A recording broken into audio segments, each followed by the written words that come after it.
لیکن ڈیفنس کے لحاظ سے پاورفل پاکستان زیادہ ہے ایٹم بم کی وجہ سے. بم ایسی چیز ہے نا, یہ ہٹو بچوں ہو گئی ہمارے پاس. جو اللہ نے ہمیں ایٹم بم دے دیا, وہ کون لوگ ہیں جو تمہارے دوست بن کے تمہارے ساتھ بیٹھے ہوئے ہیں, لیکن اللہ کو پتا ہے وہ تمہارے دوست نہیں ہیں بلکہ تمہارے دشمن. وہ تمہیں اپنے ڈیفنس کے معاملے میں کمزور کرنے کے مشورے دیتے ہیں کہ معاشی ترقی ہوگی, تھوڑا بم تھوڑا مارکیٹ سے کچھ شارٹ کر دو, ایٹمی اثاثے غیروں کے حوالے کر دو, اس سے ہم کھلا کھائیں گے اور خوب اچھا کھائیں گے پیئیں گے, معاشی ترقی ہوگی, بجلی سستی ہو جائے گی وغیرہ وغیرہ. تو یہ لوگ بھی ایسے ہیں جو دیکھنے میں تمہارے دوست ہیں مگر حقیقت میں تمہارے دشمن ہیں. اعدوا لهم ما استطعتم من قوة, اے ایمان والو تم اسلام دشمنوں کے خلاف جتنی قوت جمع کر سکتے ہو کرو, اپنے ڈیفنس کو کیا کرو, مضبوط. تو یہ بھی اسلام کا حکم ہے. ہمارے کنٹری کو اللہ نے یہ فضیلت دی ہے کہ اسلامی ملکوں میں کوئی ملک ہمارے ملک جیسا پاورفل نہیں ہے. آخر اس پاور میں کچھ تو ہوگا جو اللہ کہہ رہے ہیں کرو. سعودی عرب کو اگر اس پہ فخر ہے کہ حرمین ہے ہمارے پاس, یقیناً قابل فخر ہے. ہمیں اس پہ فخر ہے کہ حرمین محفوظ کس کی وجہ سے ہے, آپ کی وجہ سے نہیں, ہماری وجہ سے ہے. سمجھتے ہو آپ کے پاس اس کی حفاظت کے لیے کچھ بھی نہیں ہے. تبھی تو دیکھو سعودی عرب جتنا بھی ہو, فوج سے بڑے اچھے تعلقات بنا کے رکھتا ہے سعودی عرب پاکستان آرمی سے. جنرل راحیل کو بلوا لیا تھا, اب ذرا تھوڑا ہمارے ٹریننگ شیئرنگ ہو جائے, کچھ تھوڑا سا چائے وائے, صحیح ہے نا, بڑا پروٹوکول. ہمارے آرمی کے لوگ جاتے رہتے ہیں سعودی عرب, تشکیل ہوتی رہتی ہے. تو حرم کی حفاظت, دو ملک ہیں اسلامی دنیا میں سب سے پاورفل فوج کے لحاظ سے, ایک ترکی اور ایک پاکستان. ترکی آرمی کی یعنی فوج کے لحاظ سے اور اسلحے کے لحاظ سے پاورفل ہے, لیکن ڈیفنس کے لحاظ سے پاورفل پاکستان زیادہ ہے ایٹم بم کی وجہ سے. بم ایسی چیز ہے نا, یہ ہٹو بچوں ہو گئی ہمارے پاس. جو اللہ نے ہمیں ایٹم بم دے دیا, یہ ایسی چیز ہے جیسے کوئی آپ کے پاس چھری نکال کے آپ کی جیب سے آپ سے پیسے چھیننے کی کوشش کرے اور آپ جیب سے بم نکال لو. آپ جیب سے کیا نکال لو, بم. وہ لڑے گا آپ سے, کہے گا بھائی جو کچھ میرے پاس ہے وہ بھی تو لے. تو اب کوئی بھی ہمارے ملک پہ حملے کی بات کرتا ہے, کوئی بھی جتنا مرضی ڈراتا ہے, کچھ بھی کرے, ہم بولیں بھائی بم ہے. کیا ہے ہمارے پاس, کیا ہے, بم ہے. تو جس نے بھی پاکستان کو ایٹمی طاقت بنانے میں بڑا کردار ادا کیا ہے نا, اس کا ہم سب پر بہت بڑا احسان.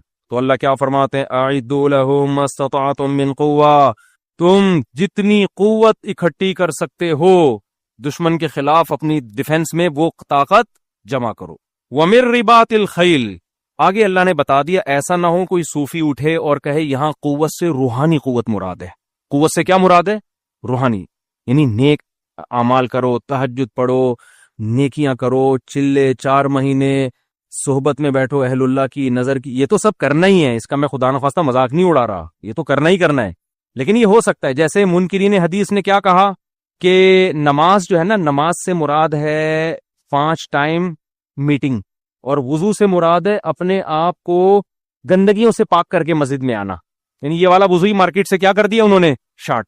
تو اس لیے اللہ تعالیٰ کو یہ معلوم تھا کہ کچھ اٹھیں گے فلاسفر اور وہ یہ کہیں گے, قرآن جو کہہ رہا ہے نا اعدوا لهم ما استطعتم من قوة, دشمن کے خلاف قوت اکٹھی کرو, تو وہ قوت سے یہاں کون سی قوت مراد لے لیں گے, روحانی قوت. پھر عاملوں کے ٹوپی ڈرامے بھی شروع ہو جائیں گے. ہم نے اتنے عملیات کر لی ہیں کہ پاکستان کا بارڈر کیا ہو گیا ہے, محفوظ. 3 مسٹنڈے اس بارڈر پہ بٹھا دیے ہیں, 6 مسٹنڈے اس بارڈر پہ. انہوں نے جنات کے ذریعے کنٹرول کیا ہوا ہے, ٹھیک ہے. تو اس لیے اللہ نے فرمایا ہے کہ یہاں قوت سے مراد کیا ہے, من رباط الخیل, گھوڑے باندھ کے رکھو. اس زمانے کا سب سے بڑا ہتھیار کیا تھا, گھوڑا.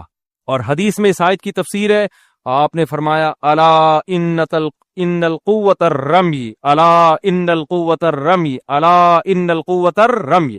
خبردار سنو, اللہ نے جو کہا نا قوت اکٹھی کرو, اس سے مراد پھینکنے کی طاقت ہے. رمی کہتے ہیں کس کو, پھینکنے کو. آپ رمی کرتے ہیں نا وہاں حج پہ جب جاتے ہیں, کیا مطلب, آپ نے اپنی پھینکنے کی طاقت کو بڑھانا ہے. ایسے میزائل کے یہاں بیٹھے بیٹھے فائر کرو, پھینکنے کی قوت بڑھاؤ. اس زمانے میں جب تلوار کی طاقت تھی تو نبی تیر کو تلوار پر ترجیح دے رہے ہیں, اس لیے کہ تلوار میں جتنا دشمن کے قتل ہونے کا خطرہ ہے اتنا ہی آپ کے, تیر میں آپ کا خطرہ کم ہے, دشمن کا زیادہ. اس لیے میزائل ٹیکنالوجی کو زیادہ فوکس کرو. امریکہ جب افغانستان میں آیا تو نیچے اترے بغیر ہی پورا ملک فتح کر لیا اس نے. کیوں, فضائی طاقت تھی نا. ارے اوپر سے بم برسا کے پورے ملک کو شاہ کر لیا. یعنی تباہ کر دیا نا پورے ملک کو. تو اس لیے نبی نے فرمایا الا ان القوتر رمی, قوت سے کیا مراد ہے؟ تیر اندازے. تو اس میں گھوڑوں کا استعمال اور حدیث میں تیر کا استعمال کا حکم دیا. اور نبی صلی اللہ علیہ وسلم نے فرمایا ان الخیل معقود فی نواسیھا الخیر الی یوم القیامہ, اللہ نے گھوڑے کی پیشانی میں قیامت تک کے لیے جہاد رکھ دیا ہے. گھوڑے کی پیشانی میں اللہ نے قیامت تک کیا رکھ دیا ہے؟ جہاد. گھوڑے سے جہاد قیامت تک ہوگا. ہم جب یہ حدیث پڑھتے تھے ہم حیران ہوتے تھے, یار آج تو گھوڑے سے جہاد نہیں ہو رہا, آج تو ٹینکوں سے ہو رہا ہے. لیکن آپ کسی بھی ملک کی کسی آرمی کے آفیسر سے جا کے پوچھو, وہ کہے گا آج بھی کوئی آرمی گھوڑے سے مستغنی نہیں ہوتی. دنیا میں بہت ساری جگہیں ایسی ہیں جہاں گھوڑے کے علاوہ کوئی بھی نہیں جا سکتا. پہاڑوں پہ گھوڑا چلتا ہے, ٹینک چل نہیں سکتے. دنیا کی ہر فوج گھڑ سواری سیکھتی ہے اور گھوڑوں پہ لڑائی کرنا سیکھتی ہے یہ آج بھی. تو نبی نے فرمایا قیامت تک گھوڑا جو ہے نا, بہت سے فقہا کے نزدیک حلال ہے, امام حنیفہ کے نزدیک مکروہ تحریمی ہے, اعلی جہاد ہے. وہ کہنے گھوڑے کاٹ کاٹ کے ختم کر دیے تو لڑو گے کس پہ بیٹھ کے؟ ٹھیک ہے نا, لڑو گے کس پہ بیٹھ کے؟ تو یہ جہاد کی وجہ سے اس کو اتنا پروٹوکول دیا گیا کہ اس کے کاٹنے کو بھی مکروہ قرار دیا گیا ہے کہ نہیں بھائی یہ لڑائی کے لیے ہے, یہ کھانے کے لیے فارمی مرغی کھاؤ, بٹیر کھاؤ, ان کی پشت پہ بیٹھ کے تم لڑ نہیں سکتے. گائے کھاؤ, بیل سے ہل چلواؤ گے, لڑائی کے کام بیل نہیں آئے گا. لڑائی کے کام کون آتا ہے؟ گھوڑا. تو اس کو عزت دی گئی ہے. تبھی تو متنبی نے کہا اعز مقام فی الدنا سرج صابح وخیر جلیس فی الزمان کتاب. یہ شعر پڑھتا ہوں بڑا مزہ آتا ہے. متنبی سے کسی نے پوچھا کہ مرد کے لیے سب سے عزت والا مقام کون سا ہے؟ آج آپ نوجوان سے پوچھیں یار سب سے زیادہ مرد کے لیے عزت کا مقام کون سا ہے, وہ کہے گا جب میں پب جی میں جیت رہا ہوں, پب جی کھیلتے ہوئے کیا کر رہا ہوں؟ جیت رہا ہوں. کوئی اور ٹھرکی ہوگا تو وہ کہے گا جب میری سیٹنگ کامیاب ہو جائے, میں سلام بھیجوں وہاں سے بھی رپلائی آ جائے, یہ میرے لیے سب سے خوشی اور عزت کی بات ہوگی. دوستوں کو فخر سے بتاتا ہے الحمدللہ سیٹنگ کامیاب. لیکن متنبی کا یہ کانسیپٹ نہیں تھا, کیونکہ آج سے 1000 سال پہلے گزرا نا. متنبی کہتا ہے مرد جس چیز پہ فخر کرتا ہے نا, جس مقام پہ, وہ تیرتے ہوئے گھوڑے کی پشت ہے, دوڑتے ہوئے نہیں. صحیح ہے نا, تیرتے ہوئے گھوڑے کی, یعنی اتنی اسپیڈ سے دوڑ رہا ہو کہ لگتا ہو کہ دوڑ نہیں رہا بلکہ تیر رہا ہے. کا سب سے زیادہ عزت والا مقام تیرتے ہوئے گھوڑے کی پشت. وخیر جلیس فی الزمان کتاب, اور بہترین ہم نشین جس میں انسان بڑا خوبصورت لگتا ہے وہ آپ کی گرل فرینڈ نہیں ہے, وہ آپ کی کتاب ہے جس کو آپ مطالعہ کر رہے ہو. نہیں یہی بات سمجھ, آپ ڈیٹ مارتے ہوئے نحوست ٹپک رہی ہوتی ہے, فخر نہیں کر سکتے آپ. سب سے اچھی پوزیشن انسان کی کیا ہے؟ کتاب ہاتھ میں لے کے اسٹڈی کر. کتنا اچھا لگتا ہے نا دیکھنے میں, صفحے پلٹ رہا ہے پھر یوں کر کے, ہے اچھا لگتا ہے کہ نہیں لگتا؟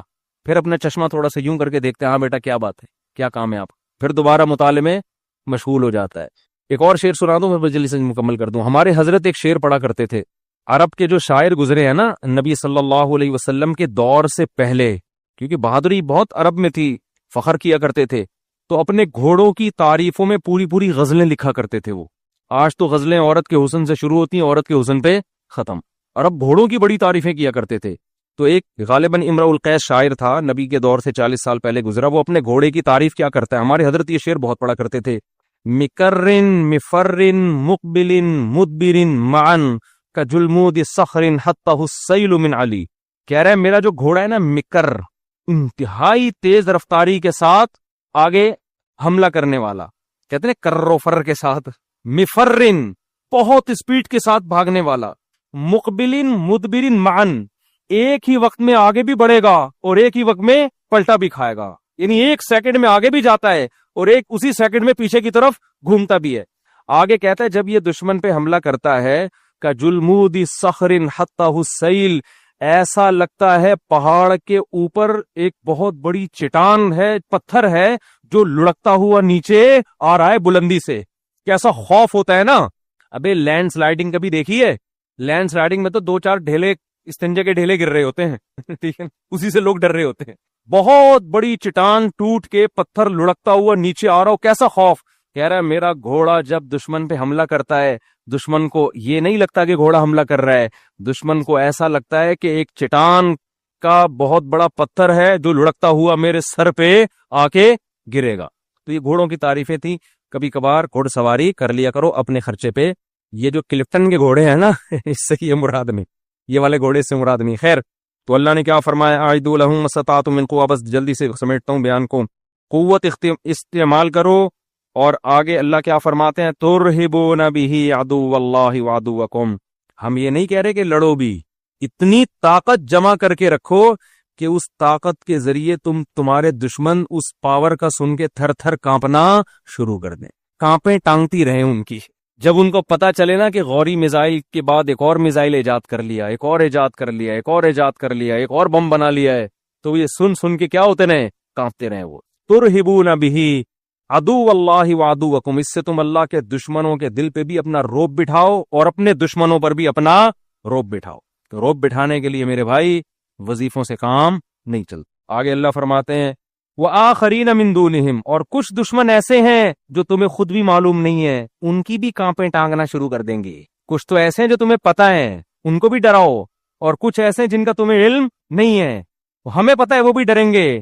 وہ کون لوگ ہیں جو تمہارے دوست بن کے تمہارے ساتھ بیٹھے ہوئے ہیں, لیکن اللہ کو پتہ ہے وہ تمہارے دوست نہیں ہیں بلکہ تمہارے دشمن. وہ تمہیں اپنے ڈیفنس کے معاملے میں کمزور کرنے کے مشورے دیتے ہیں کہ معاشی ترقی ہوگی, تھوڑا بم تھوڑا مارکیٹ سے کچھ شارٹ کر دو, ایٹمی اثاثے غیروں کے حوالے کر دو, اس سے ہم کھلا کھائیں گے اور خوب اچھا کھائیں گے پیئیں گے, معاشی ترقی ہوگی, بجلی سستی ہو جائے گی وغیرہ وغیرہ.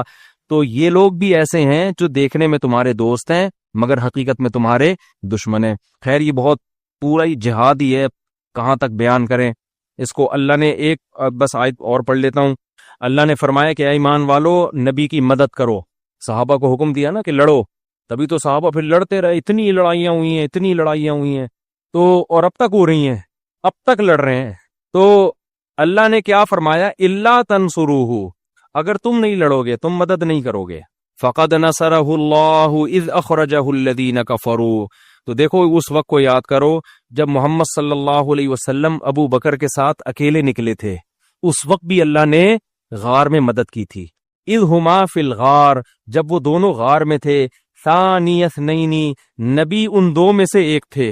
اذ یقول لصاحبہ, اور نبی اپنے ساتھی سے کہہ رہے تھے لا تحزن, غم مت کر, ان اللہ معنا, اللہ ہمارے ساتھ ہے. غار میں پناہ لی تھی نا, غار میں پناہ لی تھی. تو اللہ نے حضرت ابو بکر کا بھی بڑا خوبصورت تذکرہ کیا ان آیات. کیا اللہ ابو بکر کے ذریعے اپنے نبی کی مدد کر چکا ہے. تو ایسے لوگ پیدا ہوتے رہیں گے. تم نہیں کرو گے, اللہ کسی اور سے مدد لے لے گا. تو اس لیے اس میں ہمیں یہ بھی تسلی ملتی ہے کہ ہمیں زیادہ مایوس نہیں ہونا چاہیے. ہم حکمرانوں کے بارے میں سنتے رہتے ہیں نا, دین بیچ دیا, اسلام بیچ دیا, کمپرومائز کر لیا. اللہ کہتا ہے کوئی بات نہیں, ایک بکے گا اللہ دوسرا پیدا کر دے گا. سارے غلط نہیں ہوں گے. آج دیکھ لو کتنے لوگ غیروں کے غلام بنے ہوئے ہیں, اللہ کسی اور کو کھڑا کر دیتا ہے کیونکہ یہ دین قیامت تک محفوظ رہے گا. تو اللہ کہتے ہیں تم مدد نہیں کرو گے تو اللہ تمہارا محتاج نہیں ہے. اللہ نے تو مدد کرنی تھی, تبھی تو ابو بکر کے ساتھ نبی کو غار میں بچا لیا, تبھی تو بچا لیا. اور آخری علمی نقطے کی بات کر کے بس درس ختم کرتا ہوں. دیکھو حضرت موسیٰ علیہ السلام اور بنی اسرائیل جب دریا کے کنارے پہنچے, پیچھے سے فرعون آ رہا ہے حملہ کرنے کے لیے. تو بنی اسرائیل نے کیا کہا, اے موسیٰ مر گئے, اے موسیٰ بولو مارے گا. آگے دریا ہے, پیچھے کون ہے, فرعون کا لشکر, تو مارے گئے ہم. تو حضرت موسیٰ نے بھی اس وقت کیا دیا اپنی قوم کو, تسلی کیا دی, ان معی ربی, غم نہ کرو میرے ساتھ میرا رب ہے. یہ نہیں کہا ہمارے ساتھ ہمارا رب ہے, کہا میرے ساتھ کون ہے, بول لو نا کیا ہو گیا, میرا رب ہے. بالکل یہی سچویشن غار میں تھی.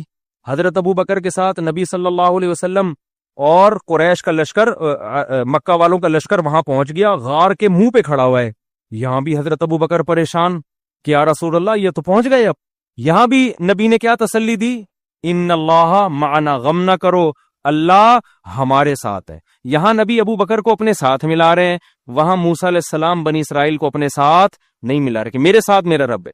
اس پر بعض لوگوں نے حضرت موسیٰ کی توہین کی ہے کہ دیکھو حضرت موسیٰ کو اپنی قوم کا خیال نہیں تھا, لیکن ہمارے نبی کا ظرف اتنا بڑا تھا کہ اپنے ساتھی کو بھی آپ نے یاد رکھا. یہ نہیں کہا میرے ساتھ میرا رب ہے, بلکہ ہمارے ساتھ. یہ بالکل جائز نہیں ہے. حضرت مولانا اشرف علی تھانوی رحمہ اللہ نے اس کا جواب دیا ہے, فرمایا موسیٰ علیہ السلام نے یہ جو کہا کہ میرے ساتھ میرا رب ہے, وجہ اس کی یہ تھی کہ موسیٰ کو جو ساتھی ملے وہ ابو بکر جیسے نہیں تھے، نبی کے ساتھیوں جیسے نہیں تھے۔ حضرت موسیٰ کو یہ تھا کہ نالائقو، اتنے معجزے اپنی آنکھوں سے کمبختوں دیکھ لیے تم لوگوں نے، اللہ نے تمہیں مروانا ہوتا تو یہاں تک کیوں لے کے آتا؟ اب آ کے کہہ رہے ہو انا لمدرکون، پکڑے گئے، مارے گئے۔ او بھائی، جس رب نے اب تک بچایا وہ بھی بچائے گا۔ تو موسیٰ علیہ السلام کو خطرہ یہ تھا کہ یہ اللہ کی ان کو واقعی میں نہ مار دے۔ بھائی اب تک اللہ تمہاری مدد کر رہا ہے، اب بھی کچھ پیدا کر دے گا، تو تسلی کی بات کرو۔ تسلی کی بات نہیں کر سکتے تو کم از کم یہ تو نہ بولو کہ مروا دیا۔ مدرکون، پکڑے گئے، مارے گئے، اتنے جزم کے ساتھ کہہ رہے ہیں انا لمدرکون، یقینی بات ہے کہ بے شک ہم، لام بھی تاکید، مارے گئے، اب تو بچنے کا کوئی آپشن ہے ہی نہیں، ساری محنت موسیٰ برباد ہو گئی۔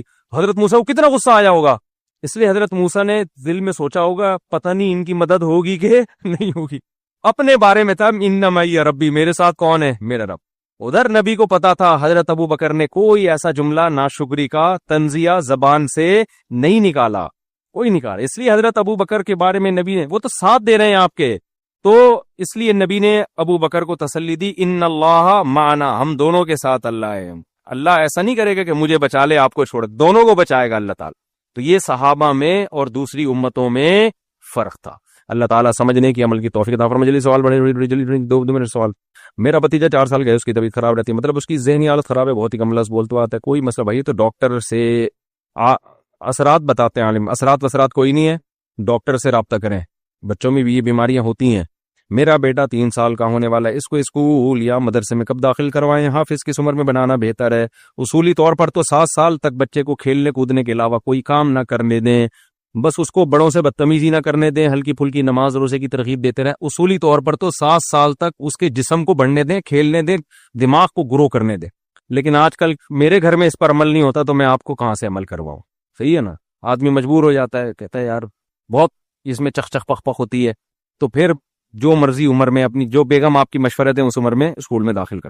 7 سال کے بعد بچے کو لگائیں مختلف چیزوں میں، تو اتنے چھوٹے بچے پہ محنت زیادہ ہوتی ہے، آؤٹ پٹ بہت کم ہوتا ہے اس کا، کیونکہ اس کے دماغ میں اتنی صلاحیت نہیں ہوتی، اتنے تھوڑا سا سمجھدار ہو جائے گا، کم وقت میں حفظ کر لے گا اور بہت ساری چیزیں سیکھ لے گا۔ ہم نے تو اپنے کزنوں کو اور بہت سارے لوگوں کو دیکھا ہے کہ وہ انٹر تک نالائق تھے، اب وہ کزن کہیں ناراض نہ ہو جائیں، اس کے بعد جا کے انہیں پڑھنا شروع کیا، اب کہاں سے کہاں نکل گئے وہ۔ تو بہت دفعہ ایسا ہوتا ہے، یہ عمر ابھی اتنی سیریس عمر نہیں ہے کہ آپ اس میں بہت زیادہ سیریس ہو جائیں، ہائے بچہ پڑھ نہیں رہا، ابے بھائی ابھی کھیلنے تو، بنٹے کھلاؤ اس کو، بولو وہاں جا یوں کر کے دیکھ نشانہ، ٹھیک ہے نا؟ ٹھیک ہے، کھیلنے کودنے کی عمر ہے ان کی، تھوڑا بڑے ہونے تو ان کو ٹھٹرے رہ جائیں گے، اتنے سے ہو جائیں گے وہ، ان پہ بوجھ نہ ڈالو زیادہ، ہلکا پھلکا تھوڑا بہت پڑھا دو ان کو، بس چلتے پھرتے۔ ہمارے والد صاحب ایسے پڑھاتے تھے، ہمیں تھوڑی دیر لا کے بٹھاتے تھے، کہتے تھے ربنا، مجھے اب تک یاد ہے، ہم کہتے تھے ربنا، کہتے تھے آتینا، ہم کہتے تھے آتینا، آگے میں بھول جاتا، پھر وہ کہتے تھے آگے پڑھو، فی دنیا، پھر ہم کہتے فی دنیا، اب آگے پھر ہمیں نہیں آ رہا ہوتا تھا۔ مجھے تو الف با جب میں نے والد صاحب سے پڑھنا شروع کیا تو وہ بھی مجھے یاد ہے، وہ ایسے الف بول دیا، ہم نے کہا الف، آگے ہمیں آ نہیں رہا، والد صاحب کہتے تھے ایسے کر کے نا، با نہیں بول رہے، اس اشاروں سے ہم سمجھتے تھے اچھا با، ٹھیک ہے۔ تو ایسے ہنس کھیل کے ہمارے والد نے ہمیں الف با تاسا سکھائے۔ آج کیا ہو رہا ہے؟